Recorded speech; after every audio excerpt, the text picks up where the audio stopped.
오늘 의롭게 협상하라라는 제목으로 함께 말씀의 은혜를 나누고자 합니다. 우리는 수요 예배 또 매일 성경 그리고 사랑방을 통해 다윗의 이야기가 또 다윗 후반의 이야기, 왕이 된 이후의 이야기가 중심인 이제 사무엘하를 함께 나누고 있습니다. 우리의 삶에 다윗 하면은 늘 누가 생각납니까? 골리앗이 생각나고 사울이 늘 생각나죠. 그래서 골리앗을 무찌른 소년 다윗 그리고 사울의 핍박을 참으로 믿음으로 오랫동안 참아냈던 다윗. 그래서 우리가 다윗 하면 늘 이렇게 택한 자라도 삶이 어려울 수 있다. 그러나 오래 참고 그리고 하나님을 의지하면 결국 좋은 결과를 얻는다. 이제 이런 우리가 교훈을 다윗 이야기에서 늘 얻어냅니다. 틀린 것이 아니죠. 하나님을 믿고 경외하는 삶을 하나님께서 잊지 않으시는 것, 이것을 우리는 다윗의 인생을 통해서 배우게 됩니다. 다만 이제 아쉬운 것이 하나 있는데 뭐냐 하면 다윗 인생을 우리가 늘 하나님을 잘 믿으면 골리앗도 무찌르고 그리고 왕도 되고, 그리고 하나님을 잘못 믿으면 그가 밧세바 사건을 통해서 본 것처럼 온통 심판받고 저주받는다. 그래서 다윗 인생을 우리가 이렇게 권선징악, 잘하면 복받고 잘못하면은 심판받아서 인생이 참으로 어두워진다. 이러한 이분법적인 논리로 다윗의 인생을 살펴볼 때가 많이 있다는 것이죠. 그래서 다윗의 어떤 전반부에서는 잘 믿어야겠다. 그리고 다윗 인생의 후반부에 대해서는 우리가 잘못 믿었다가는 낭패를 보겠다. 그래서 이 사무엘하, 특별히 사무엘하 11장 이후에 여러 가지 다윗의 어려움의 이야기를 우리는 보면서 불순종하면 하나님 앞에 천벌 받는구나. 늘 이제 이런 생각을 하게 됩니다. 물론 밧세바 사건 이후에 다윗의 삶에 여러 가지 어려움이 있기는 했지만 우리는 오직 이것을 하나님의 심판으로만 읽어낸다는 것이죠. 그래서 늘 하나님 앞에 잘 믿어야 되지, 잘못 믿으면 큰일 난다. 앞서 말씀드린 것처럼 이런 식으로 이제 다윗 이야기를 읽다 보니까 이렇게 율법 신앙과 꼭 똑같습니다. 율법을 지키면 복이요, 율법을 잘 못 지키면은 그러면 하나님의 심판. 그래서 오늘 우리 시대는 예수님을 믿어 은혜의 시대를 보내고 있음에도 불구하고 다윗의 이야기로 돌아가면 예수님의 은혜는 싹 사라지고 내가 잘 믿어야 된다. 그래서 나의 지극정성인 믿음만 남게 되는 것이죠. 다윗의 인생 속에 은혜를 우리가 읽어내지 못한다면 그 다윗 인생의 전반기나 후반기나 다 은혜를 읽어내지 못하면 오직 이제 우리의 지극정성만 남게 된다는 얘기입니다. 그래서 하나님께서 예수님을 주시기까지 우리를 사랑하시고 예수님의 은혜 없이는 하나님 앞에 뭘 한들 바로 설 수 없는 죄인이라는 사실은 다 까맣게 잊어먹고 그냥 내가 열심히 잘 믿어서 복을 받고 내가 잘못 믿었다가는 큰 코 다친다. 그냥 이런 식의 신앙으로, 생각으로 다윗 이야기가 그냥 사라지고 만다는 것이죠. 하나님 앞에 지극정성을 다해가지고 복을 받겠다, 이런 것은 일반 종교입니다. 그것은 그냥 대상만 하나님으로 그냥 바꿔놓은 것이지 기독교 신앙하고는 그 관계가 없는 것입니다. 그러니까 우리 신앙이 은혜를 제외하고서는, 하나님의 사랑을 제외하고서는 지극정성 가지고 비나이다 하기 시작하면 그것은 표면적으로는 기독교를 믿는 것이지만 일반 종교를 넘어가지 못한다는 것이죠. 그러면은 다윗 이야기를 왜 하나님께서 이렇게 사무엘상하 대단히 긴 이야기를 우리 가운데 기록해 두었냐? 그것은 은혜 이야기입니다. 우리 모두가 하나님의 은혜가 없는 인생은 사울과 압살롬처럼 세상의 단 것, 세상의 욕망, 그리고 더 높아지는 인생을 향해 다른 박질하다가 무너지는 인생일진데, 그러나 다윗에게 임한 은혜, 다윗이 뭘 잘해서가 아니라 하나님에게 다윗과 같은 인생의 은혜를 베푸시면 그 인생은 압살롬과 사울과 같은 전철을 밟지 않게 되더라. 그러니까 우리가 받고 누리고 있는 은혜가 얼마나 대단한 것이냐. 다윗의 범죄함 속에서도 하나님의 은혜 때문에 다윗은 다시 원래의 다윗으로 회복되어지지 않았느냐. 그것을 우리 가운데 지금 보여주는 것이 다윗의 이야기인 것이죠. 그러니까는 이렇게 주님을 더 잘 믿어야겠다. 이것은 내가 사울이나 압살롬처럼 내가 버림받지 않기 위해서는 하나님을 잘 믿어야겠다. 이런 것을 지금 하나님께서 다윗 이야기를 통해서 우리 가운데 보여주려고 하는 것이 아니라 너나 나나 다윗이나 압살롬이나 사울이나 다 별반 다를 바 없는 인생인데 하나님의 은혜가 임하면 그 인생은 어떻게 변화되어지느냐.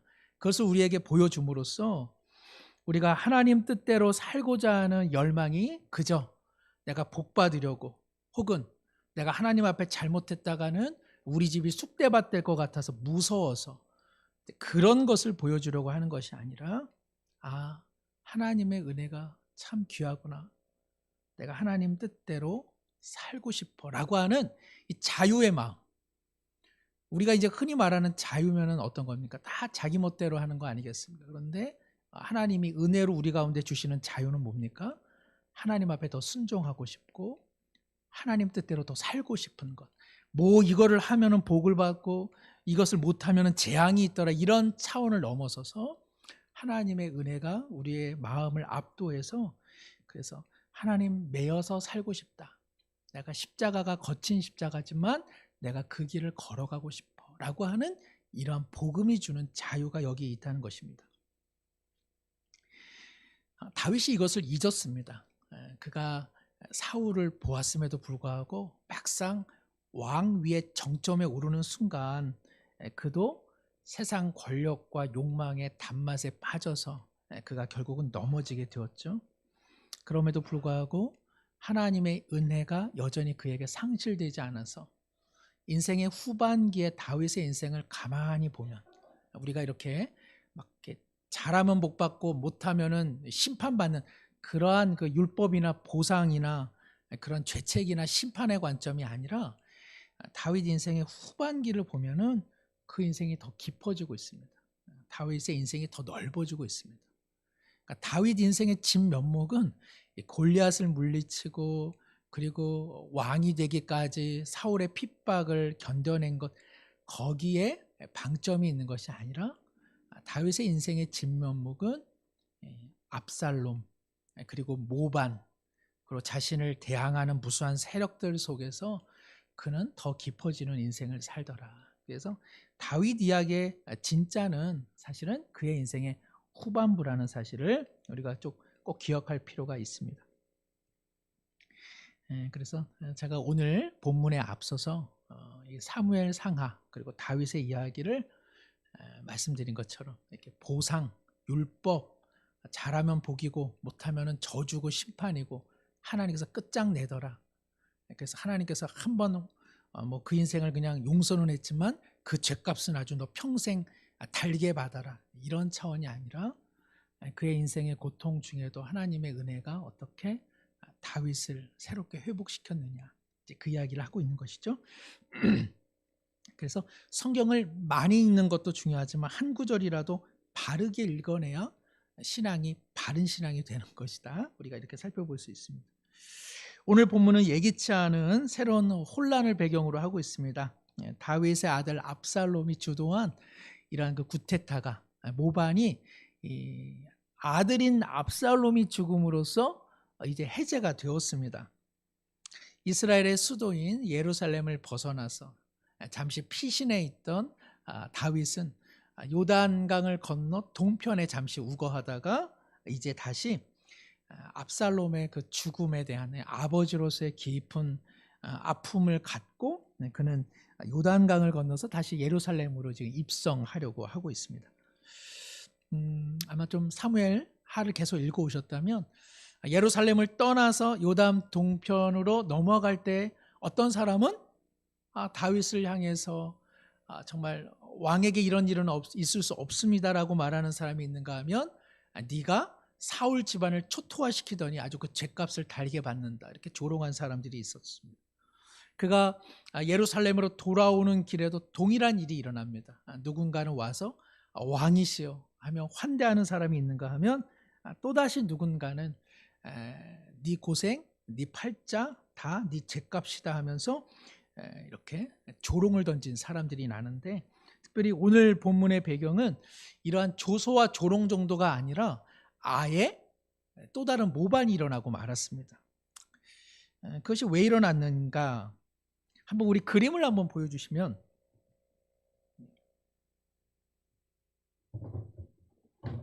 예.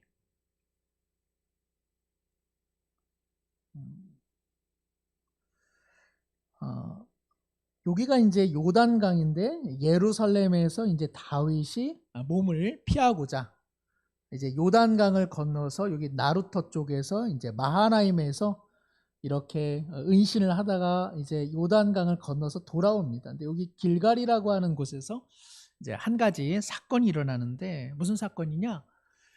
이 우리나라도 어떻습니까? 이게 항상 전라도와 경상도가 늘 조금 분열의 양상이 있지 않습니까?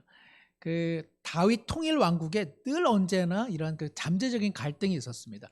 북이스라엘 사람들, 그리고 여전히 사울을 추종하는 사람들이 좀 있었고, 그리고 다윗의 출신인 이 유다 지파가 큰 장악력을 가지고 이렇게 이제 뻐기는 이제 이러한 균열이 늘 잠재해 있었던 것이죠. 전체 이스라엘 지파 중에 그러한 다윗 출신의 유다 지파를 제외하고서는 원래 북이스라엘이 규모 면에서는 더 큰데, 이 목소리의 힘은 누가 더 센 겁니까? 다윗 출신의 이런 유다 지파가 항상 그 목소리가 셌죠. 그러다 보니까 북이스라엘 지파는 늘 언제나 이러한 그 불만이 있었습니다. 그리고 남쪽 유다 지파에 대한 열등감을 가지고 있었죠. 그런데 이 예루살렘으로 돌아오는 길갈에서 결국 이것이 표면화되었습니다. 왕을 예루살렘으로 모시는 일에 북이스라엘 사람들이 큰 목소리를 내니까는 다윗 출신의 유다 지파들이 니네들이 언제부터 다윗을 그렇게 존중했다고 참 죄송합니다, 꼴값을 떤다, 이제 이렇게 본 거죠. 그러니까 북이스라엘 사람들이 이제 화딱지가 나는 거죠. 열딱지가. 이제 그럴 때 이 베냐민 출신, 베냐민은 어느 지파입니까? 사울 왕을 배출한 지파잖아요. 그러니까는 얼마나 그 자존심이 강하겠어요. 그래가지고 이 베냐민 출신의 이 세바라고 하는 한 사람이 우리가 언제부터 남유다와 함께 일을 도모했냐? 그리고 다윗은 그래, 니네 말대로 유다 지파 출신이지, 우리 북이스라엘은 새롭게 왕을 하나 세워보자. 그 왕으로 나는 어떠냐 하면서 이제 제2의 모반을 일으키게 됐더라는 것입니다. 일이 이렇게 되고 나니까는 이제 예루살렘으로 다윗이 환궁을 하게 됩니다. 그래가지고 이 다윗이 이 북이스라엘 사람들이 갖고 있는 왕에 대한 이런 불만을 조금 무마시키고자 한 가지 이제 대표적인 일을 합니다. 그것은 이 예루살렘을 지키기 위해서 후궁을 남겨두었는데, 이 후궁들을 다 일정한 지역에 다 몰아넣고 다시는 이 후궁들을 다윗이 대면하지 않습니다. 우리는 이 본문을 통해서 왜 이런 내용이 있을까 이런 생각을 하게 되는데, 이것은 하나의 상징입니다. 그러니까 고대 근동에는 후궁들을 많이 거느림으로써 왕의 존재를 이렇게 드러냈는데, 다윗이 그러한 왕으로서의 어떤 그러한 자신의 덩치를 이제 내려놓겠다는 뜻을 북이스라엘 사람들에게 보여준 것입니다. 나 다윗, 나 그렇게 막 이렇게 시건방진 왕이 아니야. 나 이제 후궁 같은 것들 거느리지 않을 거야. 이러한 유화적인 제스처를 취했음에도 불구하고 북이스라엘은 벌써 세바에게 마음이 넘겨갔습니다. 일이 이렇게 되니까 이제 다윗이 어찌어찌하여 요압이 이제 그 진압 부대의 지휘자가 되어서 세라를 추격하게 되는데, 세바를 추격하게 되는데, 그가 도착한 곳이 어디냐? 그것은 바로 아벨이라고 하는 성읍에 도착합니다. 우리 한번 그림 한번 보시면은요, 여기서 이제 일이 났는데, 여기서 이제 분란이 일어나서 예루살렘으로 사후 다윗은 환궁하고, 그럴 때 이제 이러한 그 모반자들을 추격하기 위해서 요압이 진압부대를 이끌고 북쪽으로 위치합니다. 여기 보면 마아가라고 있는데, 아마 이쪽 부분이 이제 오늘 본문에 나오는 아벨 벳마아가. 그래서 두 지역이 워낙 인접해 있기 때문에 아벨 벳마아가 혹은 벳마아가 아벨이라고 하는 이름으로 이 지역명이 이렇게 불려지곤 했습니다. 그래서 지금 요압이 이끄는 진압 부대가 지금 이제 아벨성에 피신한 이 세바를 이제 처단하려고 하는 것이죠. 상당한 위기입니다. 오늘 본문에 보면 15절에 이에 그들이 벳마아가 아벨로 가서 세바를 애우고 그 성읍을 향한 지역 언덕 위에 토성을 쌓고 요압과 함께한 모든 백성이 성벽을 쳐서 헐고자 하더라. 이렇게 그 유럽의 성들 보시면은 이렇게 성이 있고 그 둘레에 뭐가 이렇게 흐르죠? 가끔 가다 보면 물줄기가 흐르잖아요. 그래가지고 외적이 성을 공격하지 못하도록 이렇게 수로의 길을 만들어 두는데 그것을 해자라고 하죠. 바로 그 해자 건너편에 지금 요압 부대가 토성을 쌓아가지고 그 물줄기를 흙으로 메꿔가지고 이제 이 성을 완전히 도륙하려고 지금 계획을 짜고 있는 것이죠. 어이구, 이거 얼마나 위기입니까, 그죠? 만약에 우리 집 담벼락 앞에서 누가 우리 집을 건너오려고 흙을 쌓아가지고 넘어온다 이러면 얼마나 깜짝 놀라겠습니까? 그럴 때 이 위기의 순간에 한 여인이 등장합니다. 그리고 그 여인이 너가 요압이냐 내 말을 좀 들으라 하면서 한 가지 이야기를 하죠. 18절에 보시면 여인이 말하기를 옛사람들은 어떠한 그런 그 지혜가 부족하거나 어떠한 그 어려움이 있으면은 누구에게 물어보라? 아벨에게 물어봐라. 아벨 성읍에 가서 그 지혜를 구하라라고 하는 속담이 있었다는 것이죠. 그렇게 지혜와 유산이 가득한 이 아벨 성을 너는 왜 지금 없애려고 하느냐라고 지금 반문하고 있는 것입니다. 또 19절에 이 여인의 이제 지혜로운 목소리가 계속 등장하는데 19절에 보면 나는 이스라엘의 화평하고 충성된 자 중 하나이거늘 우리로 말할 것 같으면 평화를 원하는 사람들이요 또 다윗의 왕권을 존중하는 사람이거늘 어찌하여 우리 아벨성을 완전히 없애려고 하느냐 하고 반문하고 있는 것입니다. 또 이어서 19절에 보면 당신이 이스라엘 가운데 어머니 같은 성을 멸하고자 한다. 이 아벨이 왜 성이 어머니 같으냐? 그것은 이 아벨 사람들이 평화를 숭상하고 그리고 지혜가 풍성한 그런 어머니의 마음을 닮은 곳이라는 것이죠. 우리 어머니들 다 계시는데 우리 어머니들은 어떠십니까? 평화를 사랑하시고 그죠? 그리고 얼마나 다 지혜로우세요. 싸움박질 좋아하는 어머니는 한 분도 안 계시잖아요. 그렇죠? 아멘? 오늘도 싸움 한판 하고 오셨습니까? 우리가 생각하면 어머니는 어때요? 덮어둬라. 야 그러지 말아라. 네가 좀 동생 좀 이해해줘라. 야 너 형이 돼서 왜 그러냐. 야 동생이 돼서 엉아 말 잘 들어야지. 우애 있게 살아야지. 지혜 그리고 평화 이것이 이제 어머니의 이미지가 아닙니까? 그리고 더 나아가서 19절 하반절에 당신이 여호와의 기업을 삼키고자 하시나이까. 이스라엘 사람들이 사는 그곳은 이제 하나님이 이렇게 분배해 준 땅이잖아요. 그래가지고 우리는 하나님께서 분배해 준 땅에서 기거하며 사는데 당신이 하나님보다 높은 사람입니까? 어찌하여 우리가 사는 이곳을 당신은 없애려 합니까? 라고 지금 질문하고 있는 것이죠. 이 여인이 상당히 지혜롭습니다. 이 아벨이라고 하는 것은 평화와 지혜가 가득한 곳이요 따스하고 유순한 사람들이 모여 있는 곳이요 그리고 유구한 전통이 있는 곳이요 그리고 다윗의 왕위를 존경하는 곳이요. 그리고 하나님께서 사랑으로 분배해 준 땅이거늘 당신은 왜 지금 무력과 갈등과 칼로 이것을 없애려 합니까? 라고 질문하고 있는 것입니다. 그녀의 이러한 목소리는요, 잠언 8장의 이야기를 우리 가운데 잘 보여주고 있습니다. 우리 한번 잠언 8장 한번 열어보시겠습니까? 성경책에 잠언이 있는지 한번 확인도 할 겸. 잠언이 다 있습니까?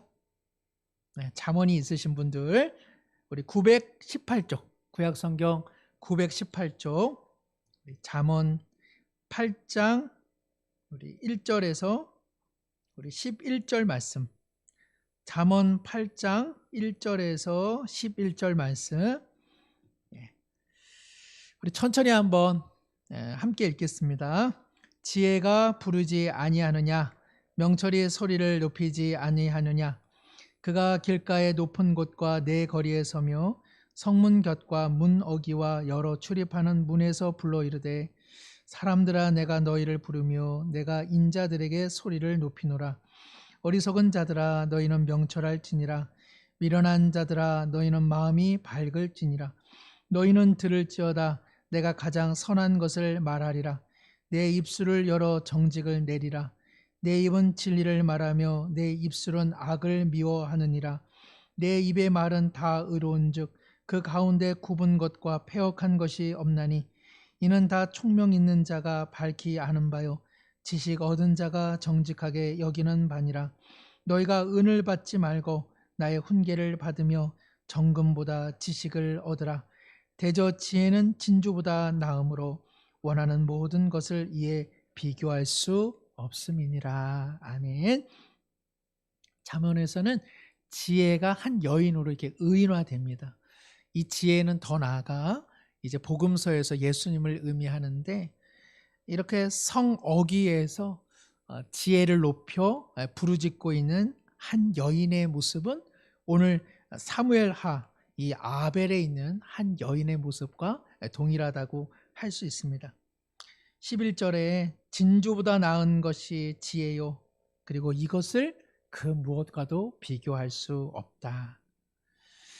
놀랍게도 이 지혜, 한 여인의 지혜 때문에 이 아벨 성은 보존이 되는 것이죠. 요압이라고 하는 사람은 이 지혜 여인하고 비교하면 얼마나 정말 무식이 용감한, 그래서 그 무식함이 하늘을 찌르는 그러한 사람인 것을 우리는 보게 됩니다. 한번 상상해 보시죠. 만약에 이 여인이 없었다면 이 아벨성은 어떻게 됐겠습니까? 그야말로 그냥 쑥대밭이 되겠죠. 그냥 모든 사람이 세 발을 도운 모반의 협력자다 하여 아마 어린 아이로부터 노인에 이르기까지 요압의 칼날을 피할 수 없었을 것입니다. 세상에 요압만 있으면 어떻게 될까요? 요압으로 말씀드릴 것 같으면 그는 모든 군인이 다 그런 것은 아니지만 그는 어찌 보면 정말 그냥 오직 앞으로만 가는 그런 전형적인 사람이죠. 그는 사람에 대한 감수성이 없습니다. 그러니까 그 칼로 누군가를 죽일 때에 그것이 어떤 고통을 주는지 이런 것에 대한 관심이 전혀 없습니다. 그는 사람에 대한 배려, 그리고 생명에 대한 감수성이 없고, 우리가 같이 살다 보면 어떤 사람이 제일 곤란합니까? 이렇게 이제 앞과 뒤를 돌아보지 않는데 뭐가 있습니까? 열심, 그리고 성실, 그리고 엄청 근면하고, 그리고 얼마나 그렇게 그 추진성이 있습니다. 거의 당해내기가 어렵습니다. 이런 사람하고 뭔가를 같이 하려면. 그러니까 이런 사람들은 이제 옆을 좀 뒤돌아보고 뒤를 돌아보는 것을 아주 싫어하죠. 그냥 오직 앞으로.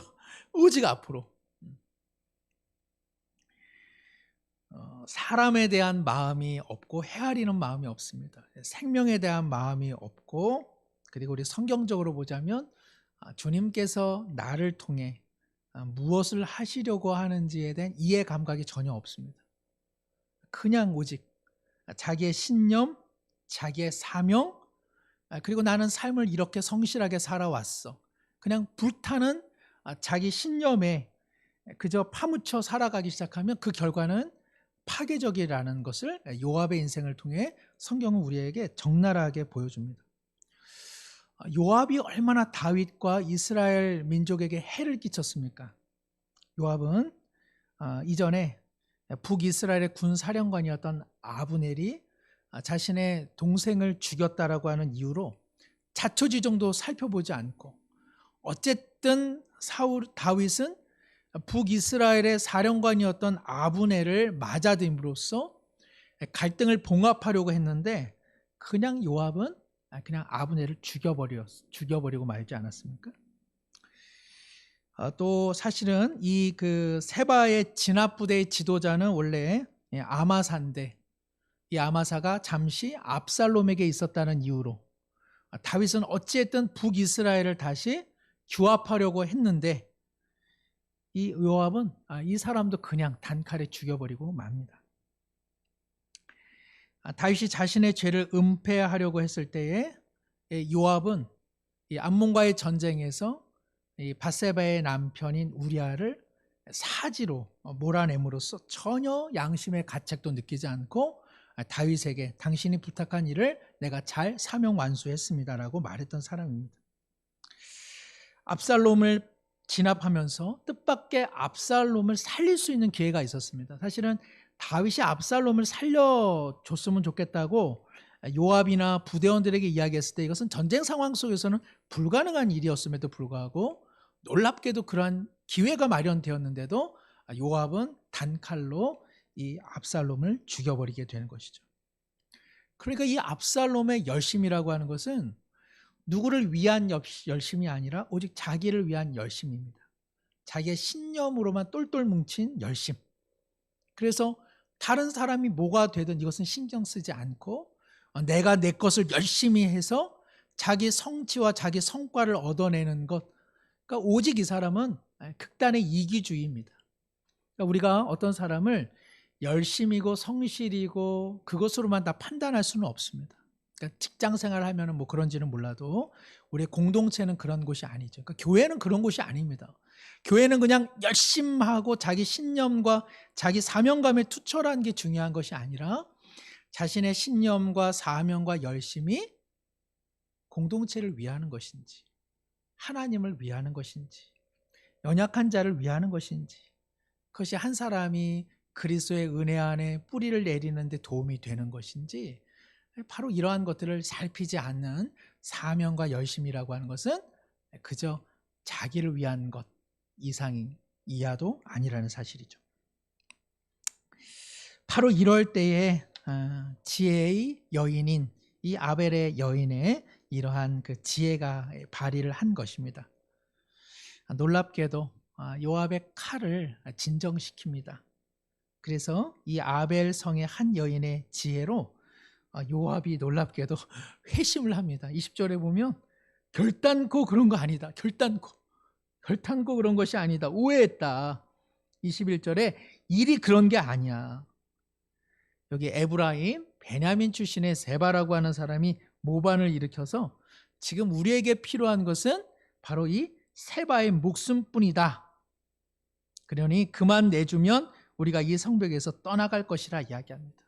그래서 이 지혜로운 여인이 그러면 그 세바만 우리가 내어주겠습니다라고 말하게 된 것이죠.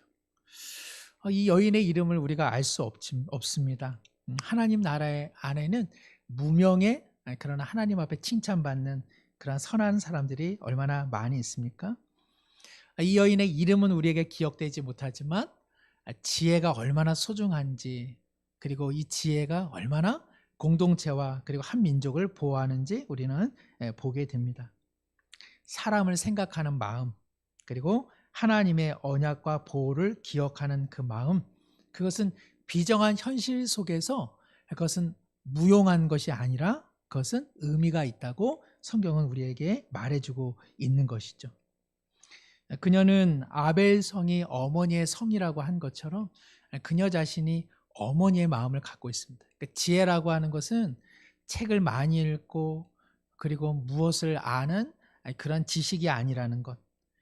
즉 아벨성의 이 여인이 보여주고 있는 지혜라고 하는 것은 어머니의 마음이죠. 어떻게 하든지 살려내려고 하는 마음, 어떻게 하든지 보다듬어 주려고 하는 마음, 어떻게 하든지 품어주려고 하는 마음, 어떻게 하든지 갈등이 있을 때 그것을 봉합시키려고 하는 마음. 이 어머니들이 어떻습니까? 자녀들이 시비를 판단하기보다는 화해하고 그리고 함께하고 묻어주고 그리고 품어내는 그 마음이 어머니의 마음이 아니겠습니까? 우리 교회 권사님들, 집사님들 많이 계시는데 솔직히 말하면 교회는 여자분들이 다 하는 거죠. 여자분들이 거반다 하고 남자들은 그냥 그 깔아놓은 길을 그냥 걸어가면서 빛을 받는 것이죠. 맞죠, 장로님? 사실은 그래 예수님을 잘 믿는 분들도 태반이 여자분이잖아요. 그리고 예수님께서 십자가 그 그늘까지 쫓아간 것도 결국 여성분들이 아닙니까? 그래서 우리 권사님, 우리 집사님, 우리 모든 우리 여성 성도님들이 남자는 이걸 잘 못합니다. 그래서 도와주시면 좋겠습니다. 어머니 같은 마음으로 품어내주고 그리고 지켜주고 살려주는 그러한 역할을 감당함으로 아벨성의 한 여인과 같다. 하나님 앞에 칭찬받는 우리 모든 우리 집사님들, 권사님들 되시기를 축복합니다. 어머니의 둥근 두레밥상이라고 하는 시가 있습니다. 모난 밥상을 볼 때마다 어머니의 두레밥상이 그립다. 이 두레밥상이라고 하는 것이 이렇게 둥근 밥상을 이야기하더라고요. 고향 하늘 떠오르는 한가위 보름달처럼 달이 뜨면 피어나는 달맞이꽃처럼 어머니의 두레밥상은 어머니가 피우시는 사랑의 꽃밭. 내 꽃밭에 앉은 사람들 누군들 귀하지 않겠느냐. 식구들 모이면 언제나 펼치시는 어머니의 두레밥상. 둥글게 둥글게 제비새끼처럼 앉아 어린 시절 돌아간 듯 숟가락 높이 들면 골고루 나눠주시는 고기 반찬 착하게 받아 먹고 싶다. 세상의 밥상은 이전 투구의 아수라장. 한 끼 밥을 먹기 위해 우리는 이미 날카로운 발톱을 가진 짐승으로 변해버렸다. 이제는 돌아가 어머니 두레밥상에 앉고 싶다. 어머니의 사랑의 둘레에서 먹고 싶다. 사각진 세상에 서열을 규정하고 높은 곳, 낮은 곳, 모서리가 있고 날카로운 세상에 사각진 밥상이 아니라 둥글고 어진 어머니의 둥근 두레밥상으로 돌아가고 싶다고 시인은 이야기하고 있습니다. 아마 하나님의 나라는 사각형의 밥상이겠습니까? 둥근 밥상이겠습니까? 그렇죠? 주님의 마음은 사각의 밥상은 아니고 둥근 어머니의 밥상이 아니겠습니까? 우리 공동체 또 내가 속한 곳에 우리 모두 어머니와 같은 둥근 밥상을 차려내는 그런 인생이 되기를 다시 한번 축복합니다. 22절에 이제 여인이 그 지혜를 가지고 아벨성에 잠입한 이 세바를 처단합니다. 어떻게 이 세바를 처단했는지는 모르지만 아마 학자들은 세바를 따랐던 아마 사람들이 이 여인의 지혜로운 목소리를 듣고 마음을 변개해서 이 세바를 처단한 것으로 보고 있습니다. 그러나 성경은 이 세바의 지혜가 어떻게 발휘되었는지는 보여주지는 않지만 지혜라고 하는 것이 그저 다 좋다는 것은 아니구나. 분별력이구나. 그리고 용기라는 한 측면도 분명히 보여주고 있습니다. 다만 그러나 살려내는 지혜로서의 역할을 오늘 본문을 통해서 더 보여주고 있는 것이죠. 어쨌든 한 성읍이 요압과 같은 자의 칼날로 인해 멸절당할 위기에 놀랍게도 지혜로운 한 여인의 슬기를 통해서 그리고 하나님의 은혜를 기억함으로써 이 아벨의 놀라운 평화가 임하게 되더라는 것이죠. 오늘 22절 말씀 함께 한번 읽겠습니다. 다시 시작. 이에 여인이 그의 지혜를 가지고 모든 백성에게 나가매 그들이 비그리의 아들 세바의 머리를 베어 요압에게 던진지라. 이에 요압이 나팔을 불매 무리가 흩어져 성읍에서 물러나 각기 장막으로 돌아가고 요압은 예루살렘으로 돌아와 왕에게 나아가니라. 아멘. 정말 이 지혜로운 여인이 아니었다면 돌아가는 요압을 통해 다윗은 다시 한번 무너짐을 경험했을 것입니다. 그리고 이 북이스라엘 지파들을 규합하기란 요원한 사실이 되고 말았을 것입니다. 그러나 이 한 여인의 지혜와 슬기가 평화를 안겨줄 뿐만 아니라 다윗에게 다시 통일 왕국의 왕권을 다시 한번 수행할 수 있는 정말 생명의 기회를 주게 된 것이죠. 모르기는 몰라도 요압에게는 인생을 살아가는 데는 다른 방법이 있구나. 나는 늘 칼날로 인생을 사려고 했는데 칼보다 더 생명을 일으키는 또 다른 것이 있음을 이 무명의 한 여인을 통해서 배우지 않았겠습니까? 오늘 우리 시대에 뭐 더 이상 말할 필요도 없이 분열과 갈등이 거의 일상화되었습니다. 오히려 안 싸우면 이상할 것 같고 정치판에서 안 싸우는 이야기를 들으면 저것 다 거짓말이지, 저것들은 다 싸우고 싶은데 왜 안 싸우지 하는 생각이 들 정도로 어떻게 더 이상 해결할 국면이 없는 그러한 판국입니다. 안타까운 것은 교회와 기독교, 우리 그리스도인이 이 시대에 왜 존재하는가?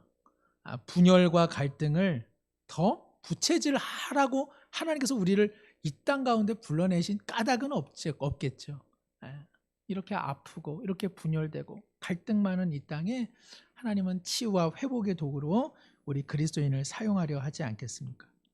한 가지 이야기로 말씀을 마칩니다. 너무 거창한 이야기지만 어떻게 이렇게 냉정한 현실 속에서 이렇게 평화를 심을 수가 있었을까 하는 한 분의 이야기가 생각나서 전해드립니다. 1905년에 스페인 출생의 다그 함마르셀드라고 하는 사람이 있습니다. 다그 함마르셀드는 UN 2대 사무총장입니다. 그가 왜 유명하냐? 그는 지금까지 존재하는 UN의 사무총장 그 누구와도 비교가 되지 않을 정도의 놀라운 업적을 이뤘습니다. 그래서 오늘 본문에 지혜를 물으려면 아벨에게 물으라 이러한 말이 있다면 국제사회 당시 분쟁이 있으면은 다그에게 물으라, 이것이 거의 관용 어구였습니다.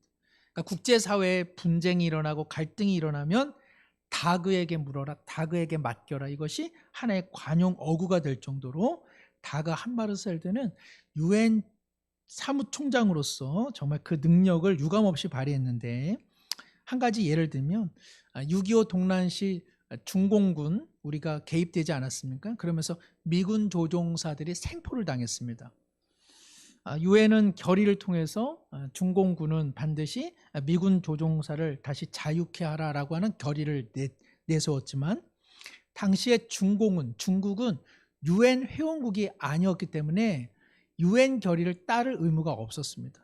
그래서 이것을 강제로 실현시키게 되면 미국과 중공의 싸움이 일어나는 그러한 위기일발의 순간이었습니다. 그런데 다그 함마르셀드는 자신이 직접 중공에 가서 유엔 결의를 너가 따르라, 중국에게 이렇게 압박한 것이 아니라 유엔의 보편적인 가치, 즉 평화를 위해 우리가 힘써야 되지 않겠느냐라고 하는 평화의 보편성을 가지고 중국을 설득했고, 결과적으로 놀랍게 중국이 이에 화답을 하여 미군의 조종사들이 풀려나게 됐습니다.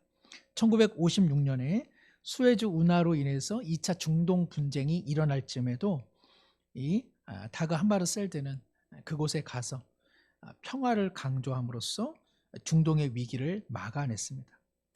1961년에 콩고의 내전이 발발했을 때 그는 이 분쟁을 조정하기 위해서 그는 그곳으로 향했는데 안타깝게도 비행기의 사고, 지금도 의문사입니다. 왜 비행기가 그때 폭발했는가? 의문사임에도 불구하고 어쨌든 그는 순직하고 말았습니다. 그런데 놀랍게도 이 다그 함마르셀드의 가방에는 2권의 책이 있습니다. 뭐가 있었을까요? 그렇죠? 성경책이 있었고, 다른 한 권이 뭐냐면 그리스도를 본받아라라고 하는 토마스 아 캠퍼스의 유명한 그 기독교 고전책이 있습니다. 아주 대단한 영성책인데 그리스도를 본받아. 그런데 그 성경책과 그리스도를 본받아라고 하는 그 기독교의 고전책이 그의 가방에 담겨져 있더라는 것이죠. 가장 비정하고 가장 첨예한 이익이 대립되는 현실 정치 속에 평화를 구현하려고 애썼던 다그 함마르셀드의 그 정신은 성경의 정신이요. 그 성경의 정신이 일반 세상과는 전혀 통용되지도 못할 거라고 하는 우리의 생각과는 달리 그는 하나님의 그리고 그리스도의 은혜와 평강이 세상 가운데 실현될 수 있다는 신념을 가지고 그 일을 감당함으로써 실제로 수많은 분쟁을 막아냈고 그리고 수많은 사람들의 목숨을 보존했고 그 일을 통해서 그는 최초로 죽었음에도 불구하고 받는 노벨 평화상의 수상자가 되었습니다. 1953년 4월 7일에 그는 최초로 유엔 사무총장으로 이렇게 그는 재임을 하게 됐는데 바로 그날 그가 일기장에 이렇게 써놨습니다. 그들은 하나님께 뿌리를 받고 견고히 서 있는 사람이니 교만할 수 없다. 그들은 자신이 풍성히 받은 모든 좋은 선물을 다 하나님께 돌리는 사람이요. 그래서 그들은 사람들에게서 영광을 찾지 않고 오직 하나님의 영광만 구한다. 이 구절은 토마스 아 캠퍼스의 그리스도를 본받아라고 하는 책에 나오는 일부의 내용입니다. 그는 자신이 유엔 사무총장으로 이렇게 위촉을 받았을 때 그는 어떠한 사명감으로 자신이 평화를 심고자 그가 각오하고 결심했는지가 그의 일기장에 고스란히 남아 있는 것이죠. 우리는 이렇게 하나님 말씀 따로 내가 사는 삶 따로 그래서 하나님의 말씀은 그죠? 기도로 그리고 현실 세계에서는 별로 관계없는 것 이렇게 생각할 때가 참 많이 있는데 다그 함마르셀드는 주님을 믿을 뿐 아니라 그 말씀이 비정한 세상 속에서도 어쨌든 유통될 수 있다는 신념을 가지고 이를 실천했던 사람입니다. 오늘 본문도 한 여인이 비정한 사내들의 인생 속에 들어와서 하나님의 지혜가 사람을 살릴 수 있다는 것을 그녀는 보여주었습니다. 이 시간에 함께 한번 기도하실 때 주님, 내가 속한 곳에서 내가 속한 가정과 관계와 삶의 자리 그리고 이 나라와 민족 안에서 나는 갈등과 분열을 일으키는 사람입니까? 아니면 둥근 마음으로 평화를 이뤄가고 그리고 생명을 살려내는 주님의 마음입니까? 어머니처럼 살리는 둥근 마음의 사람이 되게 하여 주셔서 헛된 이념의 잡혀 속에 흔들리는 사람 아니라 오직 부르심에 따라 평화의 사람이 되게 하옵소서. 우리 시간에 함께 한번 기도하겠습니다. 하나님 아버지, 주님을 신뢰하고 경외하는 한 지혜로운 여인으로 인해 수많은 어린아이들이 수많은 남녀노소가 요압의 칼날을 피하여 생명을 얻게 되었습니다. 오늘 이 땅에 정말 필요한 건 무엇일까요? 믿음일까요? 기도일까요? 하나님 아버지, 그리스도인으로서 사람을 살려내는 지혜가 없기에 하나님의 영광은 훼손되어지고 정작 나를 통해서 그리스도의 영광이 사그러져가는 이 현실 속에 다시 한번 어떻게 살아야 하는지 오늘 본문을 통해 다시 한번 주님의 지혜를 보게 됩니다. 아버지의 지혜 없음을 불쌍히 여겨주셔서 그저 명석함과 그저 약삭빠른 것 아니라 사람을 살려내고 한 사람이 생명을 누리고 그리고 평화를 만들어가고 그리고 다른 세상이 있음을 알게 하는 그 지혜를 주님 다시 한번 사모하게 하여 주시옵소서. 그리하여서 한 성읍을 살려내고 한 가정을 살려내고 한 직장을 살려내고 한 공동체를 살려내고 한 나라와 민족과 내가 기거하는 그곳에 다시 한번 주님의 생명이 도래되는 일에 아버지여 무명의 이름으로 쓰임받을 수 있는 한 사람 되게 하여 주옵소서.